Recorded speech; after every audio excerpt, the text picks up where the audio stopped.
Welcome to study ज्ञान, जहां आज हम लीगल एनवायरनमेंट के बारे में बात करेंगे कि जो लीगल एनवायरनमेंट है वो कैसे अफेक्ट करता है किसी बिजनेस को। तो इसके अंदर यही है कि जो लीगल है वो लीगल एनवायरनमेंट है, उसके अंदर रूल रेगुलेशन बनाए जाते हैं जिसके द्वारा क्या करते हैं, बिजनेस को अफेक्ट किया जाता है। तो इसमें ये है कि जो हमारा बिजनेस है उसमें क्या किए जाएंगे, रूल रेगुलेशन बनाए जाएंगे ताकि क्या है, बिजनेस को रेगुलेट किया जा सके, उसको चलाया जा सके। इसके साथ साथ क्या है, हर एक नेशन का क्या होता है, अपना रूल होता है या अपने लीगल फ्रेमवर्क होता है जिसके अनुसार वो क्या करती है, बिजनेस के रूल रेगुलेशन बनाती है। ठीक है, यानी कि सभी अपने अपने अलग अलग, हर नेशन क्या करता है, अलग अलग अपने फ्रेमवर्क को डिसाइड करता है। इसके साथ साथ ये जो रूल रेगुलेशन बनाए जाते हैं वो इसलिए बनाए जाते हैं कि जो हमारे बिजनेस हैं वो स्मूथली रन कर पाएँ। ठीक है, यानी कि वो एनवायरनमेंट है जो हमारा, उसमें अच्छे से वर्क कर पाएँ, इसी के लिए क्या करती है, गवर्नमेंट रूल रेगुलेशन बनाती है। अब देखा जाए इसमें क्या क्या बनाए जाते हैं रूल्स। तो इसमें सबसे पहला जैसे हमारे बिजनेस और कॉर्पोरेट लॉ के लिए बनाया गया है, जो बिजनेस हैं उनके क्या रूल हैं, क्या रेगुलेशन है वो बनाई गई हैं। सेकंड है एम्प्लॉयमेंट लॉ, क्या है कि एम्प्लॉयज़ को कैसे हायर करना है, उनको क्या पेमेंट देनी है, उसमें आ जाएगा एम्प्लॉयमेंट में। कंपटीशन लॉ है, वो बताता है कि कंपटीशन किस तरह करना है आपको, कि ऐसा कंपटीशन ना हो कि आप क्या करें कि दूसरों को तबाह करते हुए आगे निकल जाएं। तो इसमें रूल रेगुलेशन बनाते हैं। इसके साथ साथ हेल्थ और सेफ्टी से रिलेटेड कुछ ऐसी कंपनियां हैं जिसमें क्या है, मतलब वर्कर ऐसे काम करते हैं, मतलब ये लगाओ जैसे चूड़ी बनाने की कंपनी हुई या फिर बर्तन वगैरह बनाने की कंपनी है, उसमें क्या है, सेफ्टी ज़्यादा मेंटेन करनी पड़ती है क्योंकि कभी भी कोई भी क्या है, एक्सीडेंट हो सकता है। इसीलिए भी क्या करती है गवर्नमेंट, रूल रेगुलेशन बनाती है हेल्थ और सेफ्टी से related. International treaty of law बनाती है, यानी कि जो संधियां हैं उनको देखती है गवर्नमेंट, और रीजनल लेजिस्लेशन के देखती है काम को। ये सारे क्या है, सभी लीगल एनवायरनमेंट के अंदर आते हैं। ठीक है, यानी कि कोई भी एक क्या है कि जो लॉ है वो ये बताता है कि किस तरह काम किया जाना है और क्या क्या रूल फॉलो करने हैं, वो क्या बताता है, लीगल एनवायरनमेंट बताता है जिसके बाद क्या है, जो बिजनेस है स्मूथली रन कर पाता है उस एनवायरनमेंट के अंदर। तो आइए इससे आगे देखते हैं। तो हमारे यहाँ सबसे मेन दो ही हैं, फेमा और कंज्यूमर वाला। तो सबसे पहले हम देखते हैं फेमा का, क्योंकि वैसे तो बहुत सारे रूल हैं जो बनाती हैं लीगल एनवायरनमेंट के अंदर आते हैं, लेकिन जो नेट के अकॉर्डिंग बताऊं तो सिर्फ हमें फेमा और कंज्यूमर प्रोटेक्शन एक्ट, इन दोनों को ही देख के चलना है। तो सबसे पहले फेमा की बात करते हैं। तो फेमा है, उससे पहले उसका नाम फेरा था, यानी कि फॉरेन एक्सचेंज रेगुलेटरी एक्ट, जिसको पास किया गया था इंडिया के अंदर 1973 के अंदर, जो क्या करता है, रिस्ट्रिक्शन लगाता है हमारे इंटरनेशनल जो पेमेंट्स हैं या हम जो डीलिंग करते हैं दूसरी कंट्रीज़ के साथ, सिक्योरिटीज़ ट्रांजैक्शंस, जो भी हम क्या करते हैं, फॉरेन एक्सचेंज करते हैं, करेंसी में करते हैं या किसी अदर चीज़ों में करते हैं, तो वो क्या है, उनके ऊपर रिस्ट्रिक्शंस लगाता है, यानी कि रूल, यानी कि ये लगा के चलो, एक तरह की लिमिट लगा के चलता है कि कितना हम एक्सपोर्ट कर सकते हैं, कितना इंपोर्ट कर सकते हैं।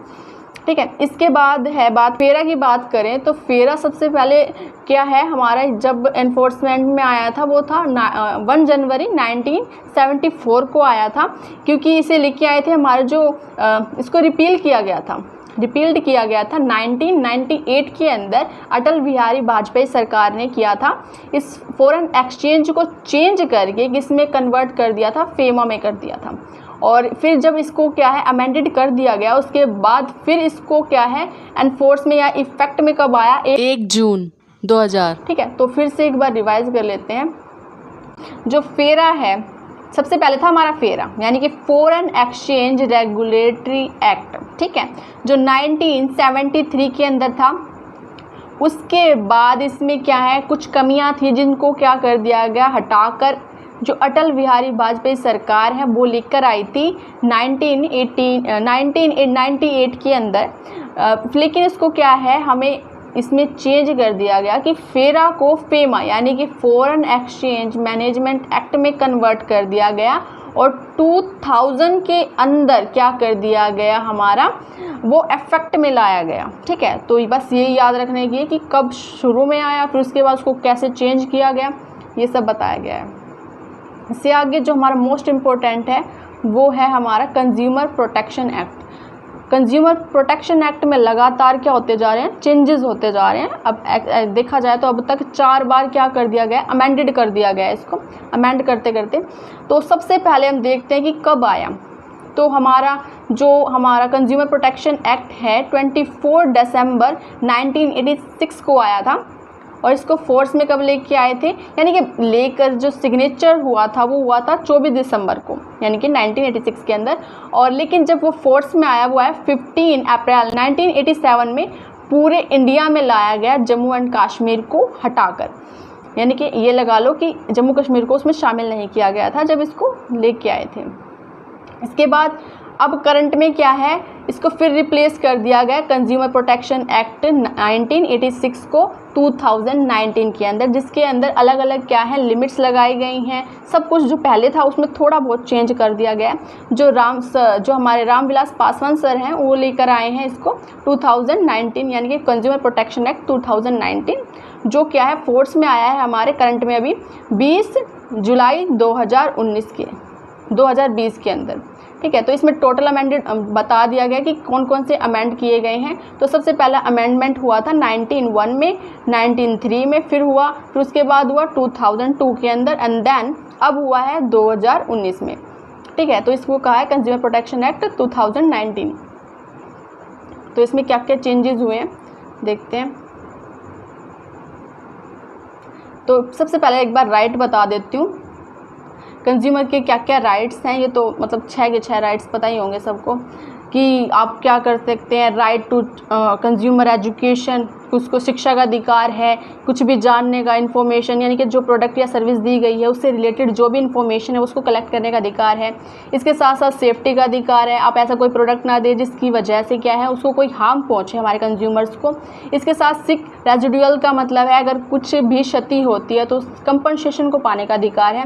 इसके साथ साथ राइट टू हियर, सुनवाई का अधिकार है। राइट टू चूज़, चुनने का अधिकार है। ये नहीं कि ज़बरदस्ती आया और कहा कंज्यूमर को कि आपको ये ख़रीदना पड़ेगा, ऐसा कुछ नहीं है। आपके पास चॉइस होती है, आप कुछ भी क्या है कितने में भी खरीद, मतलब जो रेट दे रखा है आपको, आप क्या है फुल्ली आपको फ्री किया गया है कि कुछ भी चूज़ कर सकते हैं। राइट टू इन्फॉर्मेशन का अधिकार है, आपको पूरी सूचना प्राप्त करने का अधिकार है उस प्रोडक्ट या सर्विस से रिलेटेड। ठीक है, तो सबसे पहले मैं ये बता दूं कि इसमें 3 काउंसलिंग होती है, काउंसिल है हमारे। पहला है डिस्ट्रिक्ट लेवल पे, फिर आता है स्टेट लेवल पे और फिर आता है हमारा नेशनल लेवल पे। तो अलग अलग हैं, इनकी लिमिट के अकॉर्डिंग हम क्या करते हैं, केस फाइल करते हैं। सबसे पहले डिस्ट्रिक्ट लेवल, जो हमारे डिस्ट्रिक्ट के अंदर बनाया जाता है स्टेट गवर्नमेंट के अकॉर्डिंग, वो क्या हमारा डिस्ट्रिक्ट लेवल के अंदर आएगा। और जो स्टेट है वही स्टेट में अलग अलग बनाती है, जैसे हरियाणा की है तो हरियाणा के स्टेट में बनाएगी, और देखा जाए जैसे यूपी है तो यूपी के स्टेट में बनेंगे, अलग अलग स्टेट के अकॉर्डिंग बनाएंगे। और फिर नेशनल क्या है, एक नेशनल में बनाया जाएगा सेंटर के अंदर। ठीक है, जिसमें क्या है लिमिट्स के अकॉर्डिंग हम केस फाइल करते हैं। डिस्ट्रिक्ट में डिस्ट्रिक्ट, हम जो डिस्ट्रिक्ट और स्टेट हैं उनके अंदर क्या है स्टेट गवर्नमेंट क्या करती है, इसको बनाती है। दूसरा नेशनल है, वो बनाती है हमारी नेशनल जो गवर्नमेंट है। ठीक है, सेंट्रल गवर्नमेंट के बारे में बात करें। ठीक है, नेशनल का मतलब सेंट्रल गवर्नमेंट। और इसमें फिर बात कर रहे हैं कि जो हमारे बात करें चेयरमैन की, तो भाई इसमें क्या है, जो हमारा डिस्ट्रिक्ट है और स्टेट और नेशनल है, तो जो डिस्ट्रिक्ट हमारे डीसी सर होंगे, और जो हमारे बात करें स्टेट के अंदर, तो स्टेट के अंदर कौन हो जाएगा, हमारा मिनिस्टर है जो हमारा कंज्यूमर अफेयर्स का स्टेट गवर्नमेंट का, वो होगा। नेशनल में कौन होगा, नेशनल गवर्नमेंट, यानी कि सेंट्रल गवर्नमेंट का जो होगा ना वो हमारा मिनिस्टर, वो इसमें अंदर काम करेगा। इसके बाद बात करते हैं, ठीक है, तो चेयरमैन के अंदर भी बता दिया। डिस्ट्रिक्ट के अंदर कौन होंगे, हमारे डीसी होंगे, और स्टेट के अंदर जो हमारे गवर्नमेंट के मिनिस्टर हैं कंज्यूमर अफेयर्स के, वो होंगे। और नेशनल के अंदर होंगे हमारे नेशनल के कंज्यूमर, यानी कि ये लगा के चलो सेंट्रल गवर्नमेंट के कंज्यूमर अफेयर्स होंगे। ठीक है, हम बात करते हैं कंज्यूमर जो काउंसिल है उसके अंदर मीटिंग कब कब की जाएगी। तो हमारे जो भाई डिस्ट्रिक्ट है, स्टेट है और फिर नेशनल है। डिस्ट्रिक्ट में एटलीस्ट 2 की जाएंगी इन अ ईयर, स्टेट में भी एटलीस्ट 2 की जाएंगी इन अ ईयर, और नेशनल में क्या है एक तो मीटिंग की जाएगी साल में। तो ये है कि मीटिंग कब कब की जाएगी इन काउंसलिंग के अंदर। इसके बाद बात करते हैं हम अपने रेजिडल एजेंसीज के बारे में। तो 3 एजेंसीज होती हैं इसके अंदर। पहला होता है जैसे हमारा डिस्ट्रिक्ट फोरम, फिर दूसरा होता है स्टेट कमीशन, ठीक है। फिर तीसरा है हमारा नेशनल कमीशन, ठीक है। तीनों के अलग अलग हैं, तो इसमें ये बता रखा है कि जो डिस्ट्रिक्ट है उसके अंदर कौन चेयरमैन वगैरह होगा। तो ये सभी क्या हैं यहाँ मैं नहीं बता रही, इससे बस ये बता रही हूँ कि जो अब नया बनाया है, जो इम्पोर्टेंट है एग्ज़ाम के पॉइंट ऑफ व्यू से, शायद इनमें से 1 या 2 पॉइंट आ सकें। तो इसमें है कि डिफरेंस जो पहले था उस और आज के लॉ में क्या क्या डिफरेंस आए हैं। तो सबसे पहले रेगुलेटर की बात करते हैं। यहाँ देख रहे हैं कि हम 1986 में क्या था और 2009 के अंदर क्या आया। तो सबसे पहले रेगुलेटर, जो हमारा 1986 था उसके अंदर कोई रेगुलेटर काम नहीं करता था, ठीक है। लेकिन जो करंट है उसके अंदर क्या बना दिया गया है 2019 के अंदर, CCPA यानी कि क्या, सेंट्रल कंज्यूमर प्रोटेक्शन अथॉरिटी बनाई गई है, जो क्या करेगी, काम करेगी, ये देखेगी कि क्या क्या डिस्प्यूट्स हुए हैं, क्या क्या उनके साथ गलत हुआ है कंज्यूमर्स के साथ। इसके साथ साथ बात करें पेक्यूनियरी जुडिक्शन के बारे में, यानी कि लिमिट के बारे में, कि किस किस लिमिट में आप कहाँ कहाँ जाएंगे। जो पहले प्रीवियस में हमारी थी वो थी 20 लाख। अगर आपके पास आपके साथ डैमेज हुआ है 20 लाख तक का तो आप जाएं डिस्ट्रिक्ट में। अगर 20 लाख से ज़्यादा है लेकिन 1 करोड़ से कम है तो आप स्टेट में जाकर इसकी क्या कर सकते हैं, शिकायत कर सकते हैं। इसके बाद अगर आपके यहाँ ये गलत लिख रखा है, यहाँ 1 करोड़ से ज़्यादा हो जाता है तो आप कहाँ जाएंगे, हमारे नेशनल लेवल पे जाएंगे, यानी कि नेशनल में जाके आप क्या कर सकते हैं, नेशनल कमीशन के अंदर जाके शिकायत कर सकते हैं। इसके बाद बात करें कि आज करंट में 2019 के अंदर क्या क्या चेंज किए गए हैं।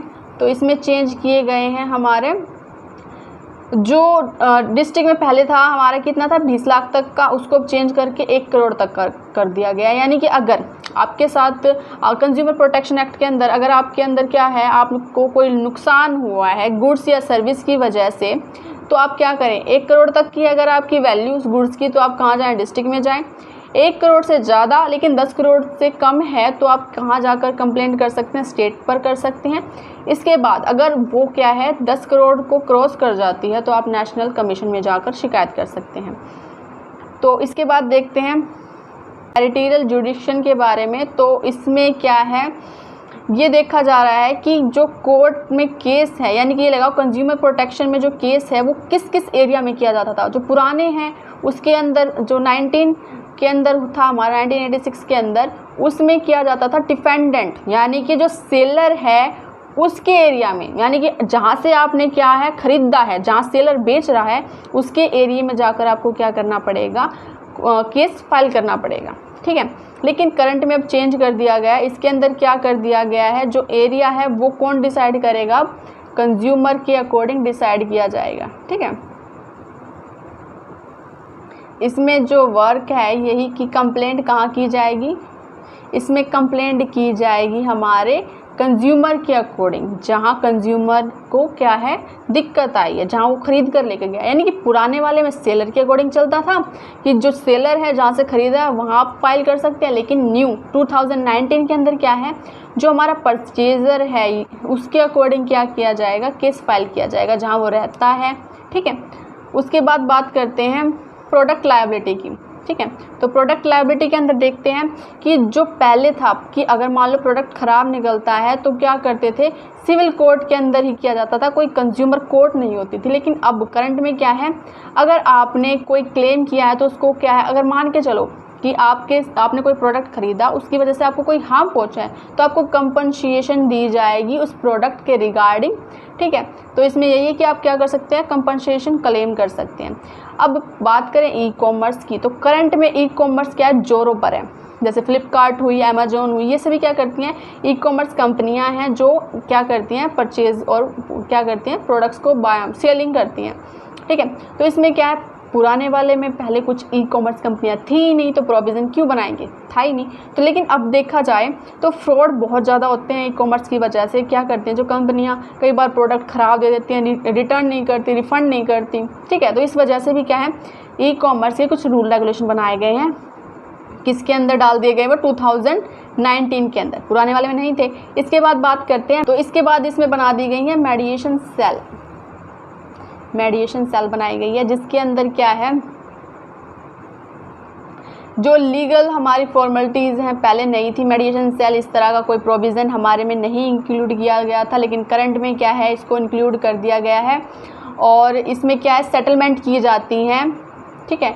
इसमें दो बंदे यानी कि सेलर को और बायर को, दोनों को आमने सामने बिठा दिया जाता है और ये कहा जाता है कि भाई बीच का रास्ता निकाल लो, दोनों क्या कर लो अपना मतलब सुलझेड़ा यहीं कर लो। क्या अगर आप केस चाहते हो तो केस भी फाइल कर सकते हो, या फिर एक बीच का रास्ता है जो हमारा सेटलमेंट, दोनों क्या कर सकते हैं, सेटलमेंट भी कर सकते हैं, ठीक है। इसके बाद देखें अपील करने का। स्टेट में अगर मान के चलो डिस्ट्रिक्ट में आपको लगता है कि भाई गलत हुआ है तो स्टेट में जाके करो, स्टेट में लगता है तो नेशनल में जाके करो, नेशनल में लगता है तो फिर आगे आप सुप्रीम कोर्ट का रास्ता अपना सकते हैं। तो अलग अलग लेवल थे आपके, ठीक है।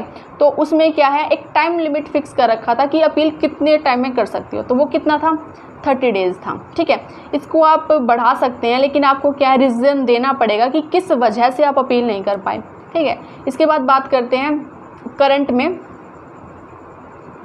तो वो जो लिमिट थी 30 डेज़ की, अब उसको क्या कर दिया गया है, हटाकर 45 डेज़ कर दिया गया है, ठीक है। तो इसमें यही है कि जो पुराना था उसमें 30 डेज था, तो अब उसको रिप्लेस करके क्या कर दिया गया, 45 डेज़ में कन्वर्ट कर दिया गया है कि आपको लगता है कि आपके साथ अभी तक न्याय नहीं हुआ तो आप क्या करें, अपील करें, ठीक है।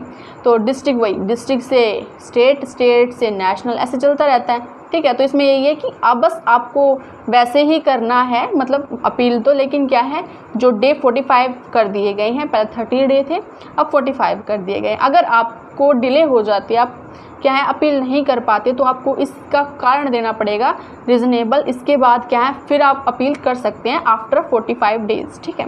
आज के लिए वीडियो में बस इतना ही। वीडियो देखने के लिए धन्यवाद।